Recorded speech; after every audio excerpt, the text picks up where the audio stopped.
کہ آج جو توہین عدالت کی درخواست لگی ہوئی تھی اس پہ کیا ہوا ہے اور کیا آرڈرز جو ہیں وہ عدالت کی جانب سے آج دیے؟ دیکھیے، عدالت جو آفس آبجیکشن لگائے گئے تھے وہ یہ آفس آبجیکشن لگائے گئے تھے کہ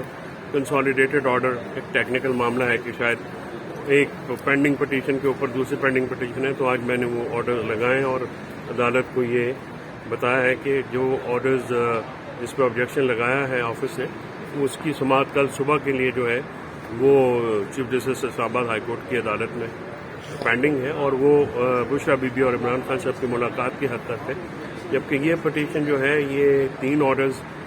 اس عدالت کے ہیں جن کی خلاف ورزی ہو رہی ہے۔ جو دوستوں سے ملاقات ہوتی ہے، 2 ملاقاتیں ہماری شیڈیول جو مارچ کا 2024 کا شیڈیول طے ہوا تھا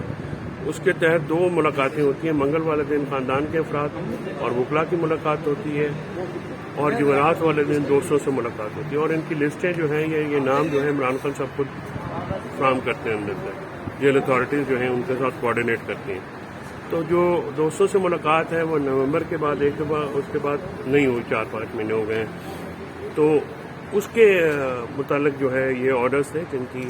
توہین لگائی گئی، جن پہ عمل درآمد نہیں ہوا، اور جیل اتھارٹیز جو ہیں وہ ریلیکٹنٹ تھیں۔ آپ نے دیکھا ہوگا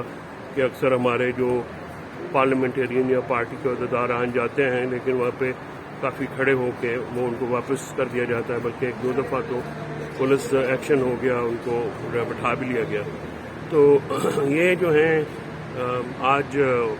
جج صاحب نے کہا ہے کہ اس پہ کوئی آرڈر پاس کرتے ہیں، تو بھی محفوظ کر لیا گیا فیصلہ۔ تو یہ تو آج کی کارروائی تھی۔ باقی آج 2 چیزیں جو ہیں بڑی ضروری ہیں سامنے لانا۔ دیکھیے، عمران خان صاحب کا ایک آرٹیکل بھی آیا ہے اور خطوط بھی آئے ہیں، اور ہم نے جو ایک سیاسی اتحاد بنانا ہے، ہم اس پہ ہماری جو ٹیمز ہیں جن میں اسد قیصر، عمر ایوب، حامد رضا صاحب اور علامہ ناصر عباس صاحب سمیت دیگر دوست جو ہیں وہ لگے ہوئے ہیں۔ یہ انگیجمنٹ کمیٹی جو ہے یہ اس اتحاد کے لیے کام کر رہی ہے۔ آپ دیکھیے کہ جب ہماری ایک میٹنگ ہوئی مولانا صاحب کے ساتھ اسد قیصر صاحب کے گھر پہ کھانے کے بعد، تو وزیر اعظم جو ہیں وہ ان کے گھر چلے گئے، اور ان کا مقصد تھا یہ اس اتحاد کو سابوٹاج کرنا جو کہ بننے جا رہا ہے، اور پھر کانفرنس جس طرح سے روکی گئی لیجنڈ ہوٹل میں، وہ بھی آپ کے سامنے ہے، جس کے ہوسٹ جو ہیں شاہ خان عباسی صاحب تھے، اور 18 پارٹیاں جو ہیں پارلیمنٹ کے اندر اور باہر، انہوں نے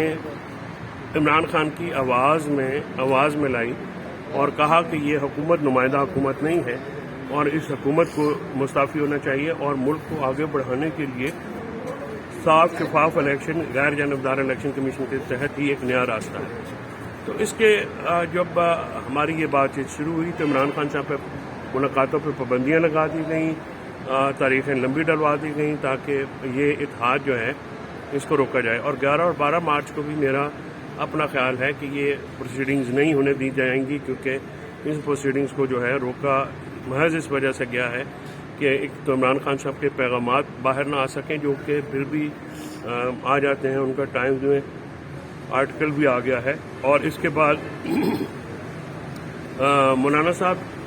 کی باہر جانے کا جو شیڈیول ہے وہ ہم تک کنوے تھا، اور ہمیں معلوم ہے کہ وہ ہمیشہ پہلے 2 عشرے یا 3 عشرے جو ہیں وہ گزارتے ہیں باہر، تو واپسی پہ ان سے بھی ملاقات ہوگی۔ اسد قیصر صاحب سمیت ہمارے دوسرے اکابرین جو ہیں ان کے اکابرین کے ساتھ رابطے میں ہیں۔ جو تحفظات اتحاد میں ہمیشہ تحفظات ہوتے ہیں، یہ کوئی نئی بات نہیں ہے، اور بیر منیمم کنسنسس ہوتا ہے جس کے اوپر ہم کام کریں، اور انشاءاللہ حکومت جس طرح سے بے چین ہے، جس طرح سے گھبرائی ہوئی ہے، وہ آپ کے سامنے ہے، اور یہ اتحاد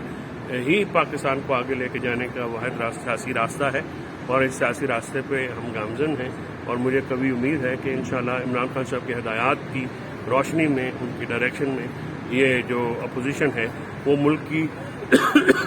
میں جمہوریت، آئین کی بحالی، rule of law, human right violations, آزاد میڈیا اور آزاد عدلیہ کے لیے جو ہے وہ کھڑی ہوگی، اور ملک میں جو اس وقت فسطائیت ہے، جو اس وقت